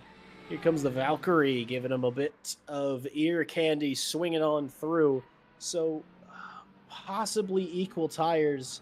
So it's just going to be a straight fight between Dauber and Zach Vermack. And what a drive that Dauber has had. He was way back in the field, I think 9th at one place, after not the most exciting of starts. But he's really shown his pace, shown his consistency in the ever-changing conditions, and now he's, well, looking at a second place if he can get past the mighty Aston Martin driven by Zach Vermack. A little bit of Partez action. He's going to try not to get involved in this fight too much, but Dauber may be thinking that in this braking zone coming up next, there could be an opening, a little bit of a slide from the Aston, but manages to catch it. Not torn up too much. Here's Martin Vaselli now, the next to overtake him. We're thinking that Zeno Vandrusha is going to stay out, which would be absolutely mega, given how much time he's been losing. But no giveth or taketh thing away from multi-class this time, Adam. It is still a proper fight. There is still a lot of fighting to go with 15 minutes to go. We'll have to see what the lap time says. 1:37.2 there for Zeno Vandrusha. And again, Vesely, I think maybe even 2 seconds faster Again, we'll have to wait and see what he's going to do, because that is currently the BMW. That's the race leader, and Vesely goes over the line 2 seconds faster. So does Zeno Vandrisha risk it for a potential victory here? It's one of those where that's Thomas Kohlberg. Thomas Kohlberg with a drive-through penalty. That's going to be big news in the battle for the lead. We now switch to a replay. He's at this moment in time. Oh my goodness me! He's getting squeezed by the Aston Martin, the Mercedes. I just wonder if that's how much problematic that's going to be. So he slows up for Kohlberg, and I think that's because of the pit limit. He went over the pit line. You can't do that. You have to commit to the pit, or serve that penalty. You tried serving it, and of course did not go well. Kohlberg could be about to maybe hand third place over to George Barr, and that would be a massive result for the Aston Martin. Meanwhile, Martin Laurent pulls into the pits for this one. Joe Dorber 44 seconds behind the Lexus. And that is going to be a pretty big moment. And in fact, he's having a big old tussle, remember, with Zach Vermack, who's looking to try and take a victory rather than his second place in a row. That was a supremely quick stop for Martin Laurent, clearly not needing a lot of EE. And he's going to come out way ahead of these two, still absolutely squabbling away. Dauber, though, has gotten ahead, but it's not by much. Just to shed a little bit more light on what happened to Thomas Kohlberg is, LMU's track cut system. It'll flash on screen as maybe Zach Vermack's going to go down the inside of one. Doesn't. He's given the space very respectably by Joe Dauber. Has a big slide though down towards turn 3, and a very good save, an exceptionally good save by the driver of the Aston, but very good news for Joe Dauber. But yeah, LMU gives you an opportunity to give up any time that you gained by cutting the circuit. But what Kohlberg did was, I'm sure the system recognized it as he sort of cut the pit entry, which is like a super no-no. And it'll flash up colors on your screen depending on the severity of the cut. I think it's either yellow, orange, or red. He might have gotten a red warning for that. There's, at that point, not much you could do. You could see he slammed on the brakes. He saw it pop up. He went, oh, I got to give up that time. But it wasn't enough. It was probably multiple penalty points and a heavy drive-through. We're just going to see that again from his onboard. Yeah, that is... I think he went for it and just knew immediately it was a problem. Slows down a lot. Lets the other two through. And I think at this point, that was where the DT popped up, and he clears it now. He is ahead of George Barr. I had a feeling he would be. Or, excuse me, he's going in now. I thought that was pit exit, but no. He's coming in now. It was 27-odd seconds between him and George Barr. If I remember correctly in my experience, it's about 25 seconds there or thereabouts that it takes you to go down and out of pit lane, though it is wet, so pit exit's a little bit slower. Everybody's going a bit slower. Can't say for sure, but might actually be a heck of a lot quicker than that in these conditions. It certainly is. He is well and truly ahead of George Barr, so it didn't cause any issues per se, but it definitely took him out of contention from leading this race, or at least catching Vesely in second. And Adam, we're sort of getting down to the line here, final 10 minutes. So excuse me if I do some partner speech stuff, because as per usual, if it were a drinking game, everyone will have lost, including myself. I forgot again, and it's in the final sort of minutes, but I still have plenty of time to talk about our wonderful partners, and I hope that nobody does anything drastic on the racetrack to make me stop talking. I will start off by thanking one of our partners, Ready Set Sim, our rig building partner while we're on board with Zach for Mac, a little bit of V8 noise to keep you going while I mumble and trumble. Ready, Set, Sim is a perfect place to build a new sim rig, whether it is the rig of your dreams or your budget. They have their RSS rig builder on their site, and it is a wonderful tool to figure out what you want, what you can afford, and where to get everything. And as far as direct drive hardware, might I recommend Moser Racing. They are incredible, unbelievably well priced, and unbelievably high quality gear from them, not just for sim racing, but for trucking and for flight sim as well. I personally use Moza. They're fantastic.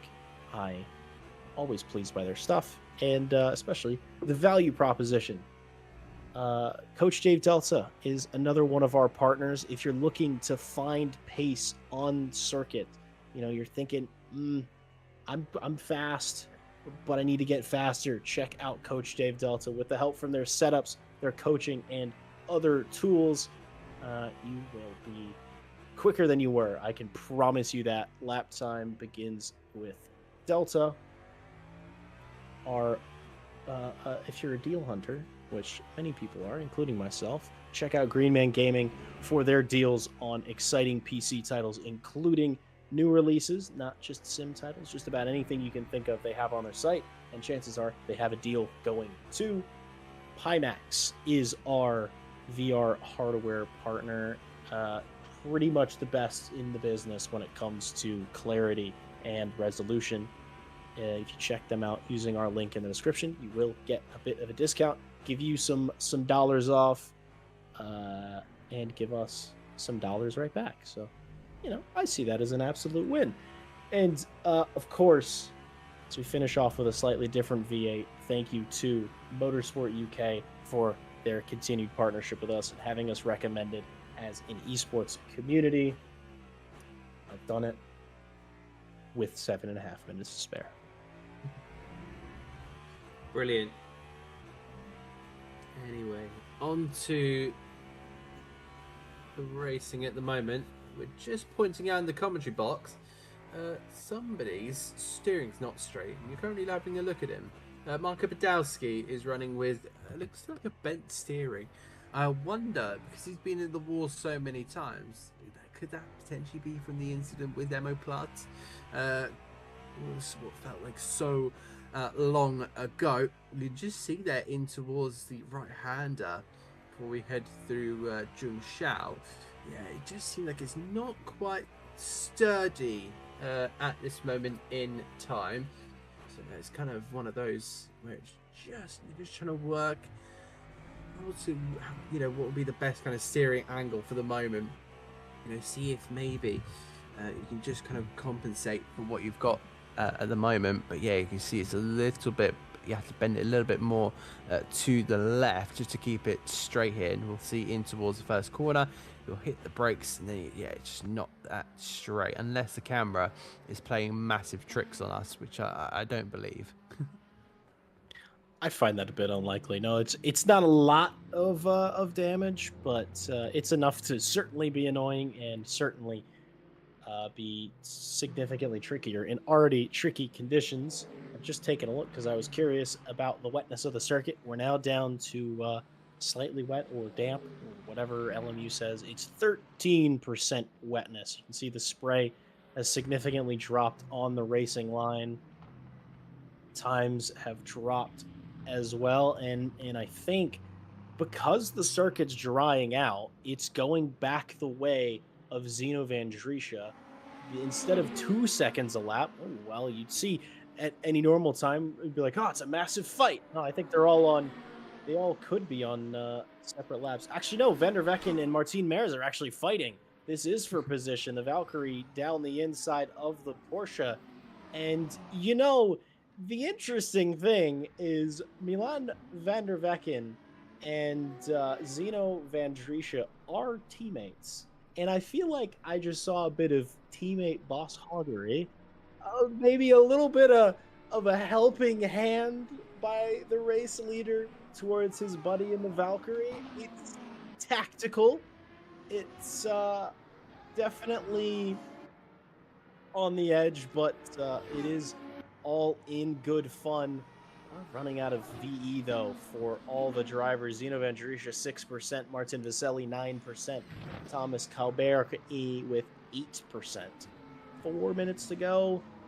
2-3 laps remaining.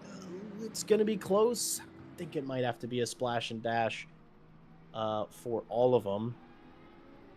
But no, a bit of jiggery pokery between the drivers in 7th and 8th. But the gap is very, very down due to that. So he gave his teammate a helping hand, but also maybe kind of shot himself in the foot by the end of it. But times are coming down for everybody. Zeno's still not quicker. 2.5 last lap. We'll see what it looks like as they come over the line now. I think he's only got VE for 2 laps. And he has 3 to go. Ooh, yes. You can see how much slower that was. An extra second. 2.5 down. We'll see. Vaselli, it's basically 3 seconds. 3 seconds. Matt Townsend in 5th in the LMGT3 field. Stop and go penalty. Which, see how he got that. I'd be surprised if it was for... I see. He ran out of virtual energy. He still has some fuel in the tank, but of course, if you go beneath your virtual energy allocation, it is an immediate stop-go penalty. That is from bad to worse for the Corvette driver, and not only because... I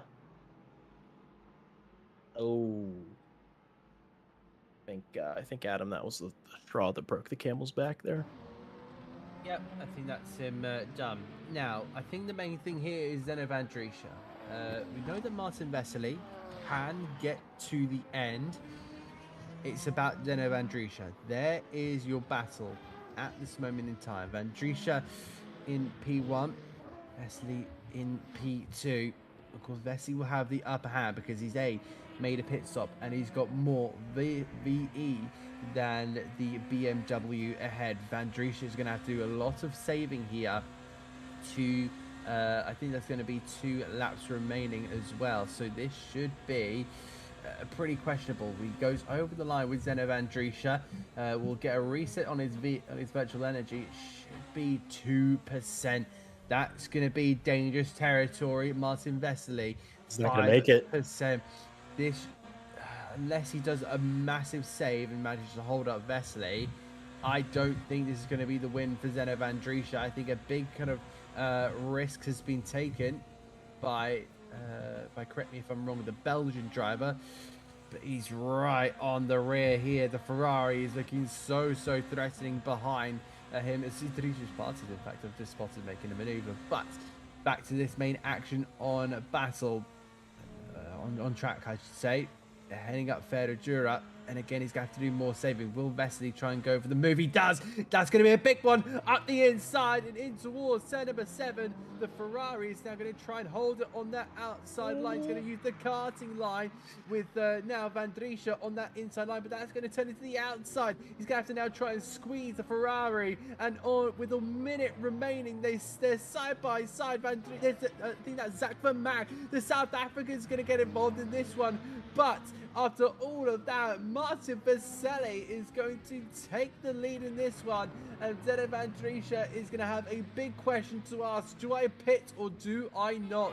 To pit or to not to pit? That is the question. You have a feeling he's going to go down pit lane. He's 100% going down pit lane. He used any extra VE that he had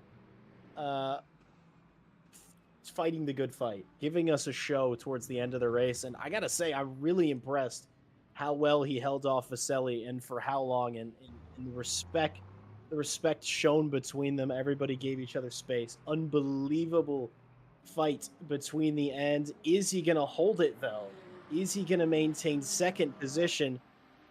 Thomas Calbert is coming around. You can see it. Pit exit versus turn 1. There is a bit Go of a wide. difference. Yeah, he is super wide, making mistakes. He sees the gap is coming his way. Let's see. Do we see? You can see the rear wing of the BMW as they're coming around the exit, but it's not close enough for Zeno Vandrusha. No, it is. He's side by side coming out of the pit lane. A final lap blast for these two. This determines who's in second and who's in third. If it wasn't for that DT for Calbert, this fight never would have happened. This circuit is almost entirely dry at this point, and you can see how close it was at pit exits, and it's going to be close here. We got a BMW in the way. He's getting out of the way. Zeno didn't change tires. He's on those old compounds wets. I believe we're on the final lap. Here's Martin Vaselli taking the honors. It was a strategy victory and an overall victory here at Interlagos. Martin Vaselli crosses the line and takes victory. Will it be a second for Zeno Vandrusha? Only one major corner to tell. I think he's got it on Kauberg, the pole sitter.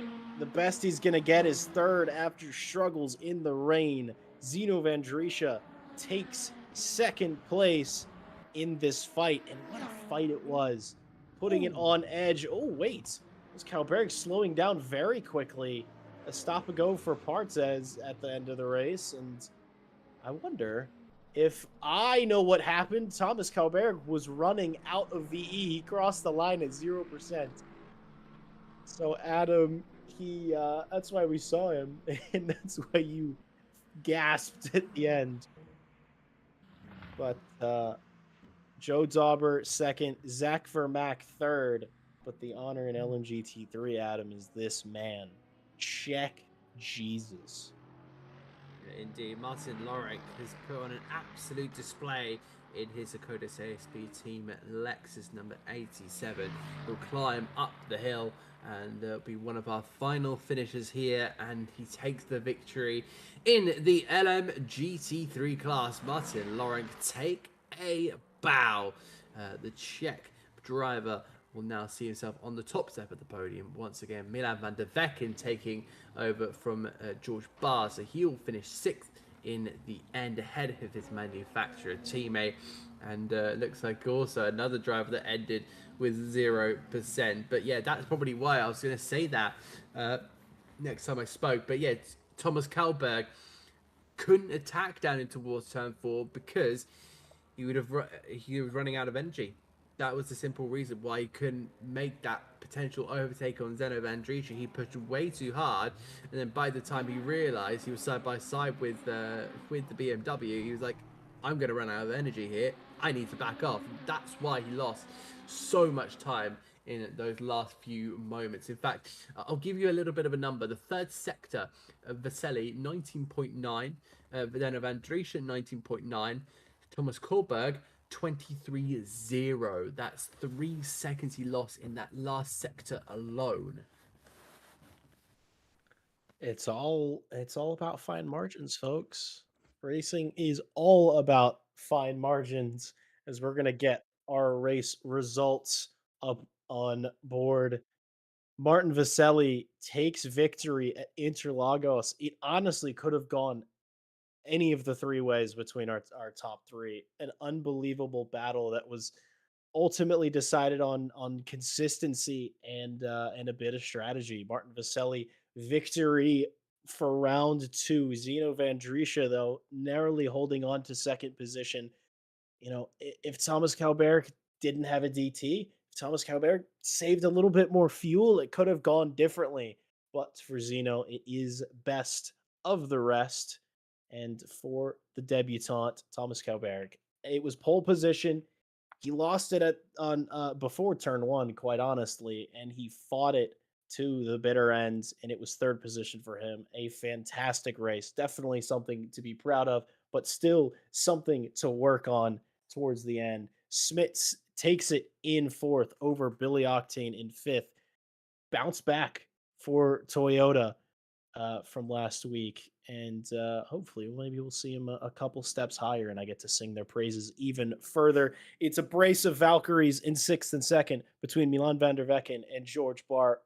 Marco Badowski in the ear pleasuring Cadillac finishes eighth. Bartine Mears finishes ninth. The Lamborghini, the lone survivor Lamborghini, Iridius Partez in 10th. I do miss that car in real life competition. I miss it every day. Richard Withel, Raphael Huel, Tucky, Kerrigan, all drivers that did not make it to the end of this race. I believe Shekerjev and Jordan Navarro were not here and did not take the race start. It was a brutal contest in Hypercar. It didn't feel as much of a fight in LMGT3 though, because Martin Lawrence, well, he kind of ran away with it. The conditions favored his special abilities. The ever-changing wetness did not phase the man who drives the mighty, mighty Lexus. Martin Lawrence takes victory yet again in round two at Interlagos. Joe Dauber, though, a really, really good drive through the field in the Mercedes, taking second position. Zach Vermack, he fought it as hard as he could. He could not hold off Dauber in his Aston Martin. So third is what he can do. Wojciech Rybecki finishes fourth. Fabian Schmidberger, fifth. Matt Townsend, I believe, was the last LMGT3 to DNF. So he'll be sitting sixth. Emo Plate in seventh. Matt Malcolm, eighth. Ryan Gill in ninth. And Matt Whitburn did not take part yet again. And I know you said it, Ted, earlier on when you were covering my absence. I do miss seeing Mustangs competing. So hopefully next week, fingers and toes crossed. Everyone say a prayer for Mustang V8 motor. But Adam, a stellar race. I'm really glad I was able to make it. It came into a bit of a lull in the midsection as races often do, but what a show towards the end. It was, one of those races that was a little bit about survival. You really had to keep your car on the racetrack, which is, going to be a massively important piece of this one. So, a lot of the drivers did exactly that. You also needed to make a big old bold strategy call. Some worked, some didn't. So that was kind of what I felt was kind of the face of the race. You have to make a decision and stick with it. If it doesn't work, it doesn't work and you have to pay the consequences. But yeah, I'm really intrigued to see how that kind of, shaped up the standings, which we'll probably cover at the beginning of next week's broadcast. But another exciting installment of the multi-race series here on LMU, broadcasted by RCI. Oh, exceptional stuff. We're off to Belgium for next week. We're going to Spa. Oof. One of the true absolute greats, and a track that I believe has been a permanent feature on the calendar all 5 seasons we've had. And well, there's a good reason why. It is a phenomenal circuit. Some of the best moments of this series, some of the most exciting races we've seen have been at Spa-Francorchamps. So if there were a race not to miss as a driver, I mean, don't miss any of them, I'd say. But if there was a race to take part in, even if you're doing a one-off, if there's room for you, which there very well might be, if you sign up as a reserve, Spa is a good one for that. And it won't be raining; it will be dry, which is good because our drivers need a break, and it'll be good to be back to talking about the new tire model because I like talking about tires, believe it or not. But that is going to bring to a close our broadcast here. Thank you to all of our drivers for taking part. We'd be nowhere without them. Thank you to all of you for watching, keeping us company on this series. Thank you to all of our partners: Pimax, Moser Racing, Greenman Gaming, Ready Set Sim, Coach Dave Delta, and of course Motorsport UK. If you're interested in joining us, we are on SimGrid under Racing Club International. Join the Discord. Come hang out. If you want to join the commentary team or the broadcasting team, you can do that through staff vacancies. We'd love to have you. And we'd love to see you next week. And I look forward to joining you all then and seeing you all then. Have a wonderful, wonderful rest of your evening. Wear your seatbelt and have a great night. You ready? 3, 2, 1, go. Get behind the wheel, let's go. Grip the road, feel the flow. Thunder roaring, steel alive. Live this dream and drive. Tires burning with gasoline. Push the limits, chasing green. One shot, don't slow. Go on, we'll take control. Engines scream alive tonight.